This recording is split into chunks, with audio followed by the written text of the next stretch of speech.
మేడ్చల్ జిల్లా Jawahar Nagar police station పరిధిలోని ఆదర్శ నగర్ కాలనీలో వీధి కుక్కల దాడిలో గాయపడి మృతి చెందిన బాలుడి కుటుంబాన్ని పరామర్శించి కుటుంబాన్ని ఓదార్చిన మల్కాజిగిరి పార్లమెంటు సభ్యుడు ఈటెల రాజేందర్.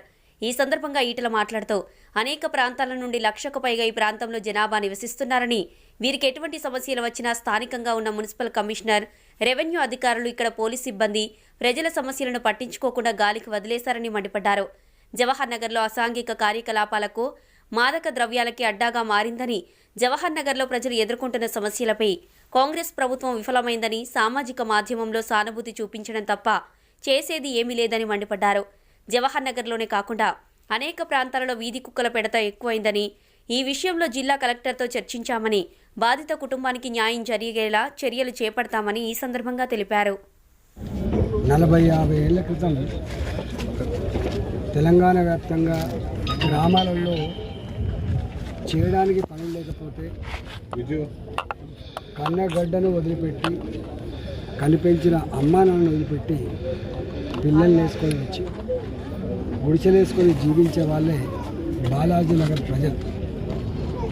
హైదరాబాదులో ఎవరి ఇళ్లల్లో బట్టలు ఉతకాలన్నా, ఎవరి ఇళ్లల్లో అంట్లు తోమాలన్నా, ఏ కంపెనీలలో పనిచేయాలంటే కూడా బాలాజీ నగరే అడ్డా.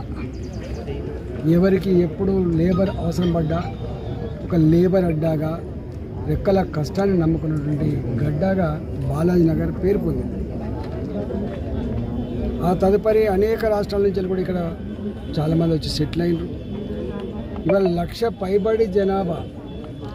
పైబడి జనాభా ఉన్నప్పటికీ కూడా ఇక్కడ ఉన్నటువంటి అధికారులకి ఈ పేదల పట్ల, వాళ్ళ జీవితాల పట్ల ఒక నిర్లక్ష్య వైఖరి. మున్సిపల్ కమిషనర్ కావచ్చు, ఇక్కడున్న రెవెన్యూ ఉద్యోగులు కావచ్చు, చివరికి పోలీసు వాళ్ళు కూడా కావచ్చు. వీళ్ళను అడిగితే అసలు ఎవ్వరు సమాధానం ఇవ్వరు. ఎవ్వరి దగ్గరికి పోయి బాధలు చెప్పుకున్నా సమాధానం ఇవ్వరు. ఇక్కడ ఎట్లయిపోయింది, ఇక్కడ పిచ్చి కుక్కలకు స్వైర విహార అడ్డాగా మారింది, గంజాయి తాగటంలకు అడ్డాగా మారింది. ఇవాళ మనం చర్చించుకొని అనేక రకాల అసాంఘిక కార్యకలాపాలకు అడ్డగా మారింది బాలాజీ నగర్, జవహర్ నగర్. పాప ఇక్కడి ప్రజానికమంతా కూడా ఎప్పుడు పోయి దరఖాస్తు ఇచ్చి, అయ్యా మాకు కొన్ని వీధి దీపాలు పెట్టండి, మాకు కొన్ని రోడ్లు వేయండి, మాకు సెక్యూరిటీ కోసం కాంపౌండ్ వాల్ పెట్టండి, మాకు సీసీ కెమెరాలు పెట్టండి. ఇంత పెద్ద జనాభా అనేక రకాల అసాంఘిక కార్యకలాపాలకు అడ్డగా మారుతూ ఉన్నాయి.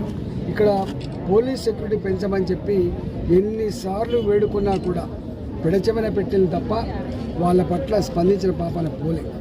నిన్న మిరుదొడ్డి ప్రాంతం నుంచి పొట్ట చేత పట్టుకొని పిల్లల్ని వేసుకొని ఇక్కడ జీవనానికి వచ్చారు. వాళ్ళ బామ్మ దీంట్లో వండుకుంటూ, వాళ్ళ అమ్మేమో ఇంట్లో పని చేస్తుంది, వాళ్ళ నాన్నేమో బయట నౌకరు చూసుకున్నాడు. బయటికి వెళ్ళినటువంటి 2 సంవత్సరాల అబ్బాయిని 10-15 కుక్కలు ఇక్కడ పీక్క తిన్న తీరు సభ్య సమాజమే అసహించుకునేదిగా ఉంది. ఇవాళ సాటి మనిషి కన్నీళ్ళు పెట్టకుండా ఉండలేని పరిస్థితి వచ్చింది.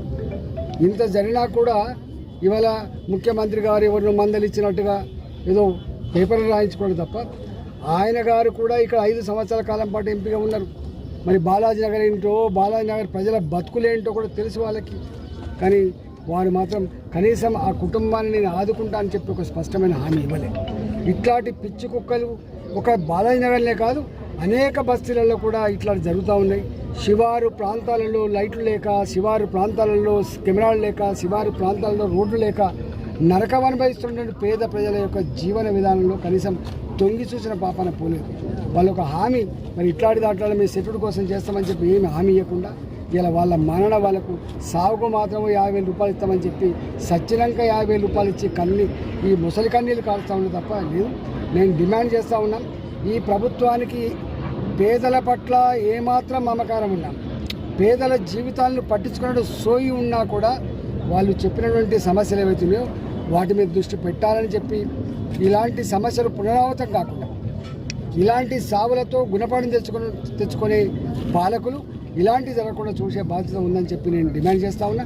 అదేవిధంగా ఆ కుటుంబంలో ఒకరికి ప్రభుత్వపరమైనటువంటి ఉద్యోగం ఇవ్వాలని, ఆ కుటుంబానికి ఒక డబుల్ బెడ్రూమ్ ఇవ్వాలని, ఇవాళ ఇలాంటి పరిస్థితులు ఈ ప్రాంతంలో మళ్ళీ ఎవాల్వ్ కాకుండా ఉండాలంటే ప్రజలతో చర్చించి అధికార యంత్రాంగం అంతా కూడా పూనుకొని ఎన్ని డబ్బులు ఖర్చైనా కూడా వాళ్ళకు కెమెరాలు కావచ్చు, లైట్లు కావచ్చు, రోడ్లు కావచ్చు, సెక్యూరిటీ కావచ్చు, ఇవన్నీ నీళ్లు కావచ్చు, ఇవన్నీ ప్రొవైడ్ చేయాలని చెప్పి కోరుతా ఉన్నాం. ఇవాళ డబుల్ బెడ్రూమ్లు కట్టి ఇక్కడ ఎన్నో సంవత్సరాలు అవుతుంది, కానీ సోయి లేదు. ఇన్ని వందల కోట్ల రూపాయలు కట్టిన డబుల్ బెడ్రూమ్లు వాళ్ళు పాపం చిన్న చిన్న రూములలో, రేకుల షెడ్లలో 5,000కో 10,000కో కిరాయిలు ఉంటాను తప్ప అలాంటి వాళ్ళకి ఇక్కడ ఇల్లు ఇచ్చేటువంటి ఆస్కారం లేదు. ఎక్కడి నుంచో బయటని తీసుకొచ్చి ఇచ్చే ప్రయత్నం చేస్తుంది తప్ప ఇక్కడున్న పేదవాడు వాడు తెలంగాణ బిడ్డలే. ఈ బాలాజీ నగర్లో, ఈ జవాన్ నగర్లో ఉండేటువంటి వాళ్ళు ఏమాత్రం మంచి జీవనాన్ని కోరుకున్న వాళ్ళు ఇక్కడ ఉండేటువంటి ఆస్కారం లేదు. ఏదో రకంగా బతకాలనే వాళ్ళు మాత్రమే ఉంటారు తప్ప లేదు. కాబట్టి ఇవాళ డబుల్ బెడ్రూమ్ పంచలేదు. ఆ డబుల్ బెడ్రూమ్ కూడా కట్టిన డబుల్ బెడ్రూమ్ కూడా ఇక్కడి స్థానికులకే, పేదవాళ్ళకే అందివ్వాలని చెప్పి డిమాండ్ చేస్తా ఉన్నా. దీని మీద ప్రభుత్వం స్పందించకపోతే తప్పకుండా ఏదో రకమైనటువంటి చర్యకు ఉపక్రమిస్తుంది భారతీయ జనతా పార్టీ అని చెప్పి హెచ్చరిస్తా ఉన్నా. అదేవిధంగా ఇక్కడ కలెక్టర్ గారితో నేను మాట్లాడి వాళ్ళ కుటుంబాన్ని ఆదుకోమని చెప్పిన, ఆర్థికంగా కూడా కుటుంబాన్ని ఆదుకోమని చెప్పి డిమాండ్ చేస్తాను. మీకు ఈ వార్త నచ్చినట్లయితే ప్లీజ్ లైక్ చేయండి, షేర్ చేయండి, సబ్స్క్రైబ్ చేయండి, గంట కొట్టడం మాత్రం మర్చిపోకండి.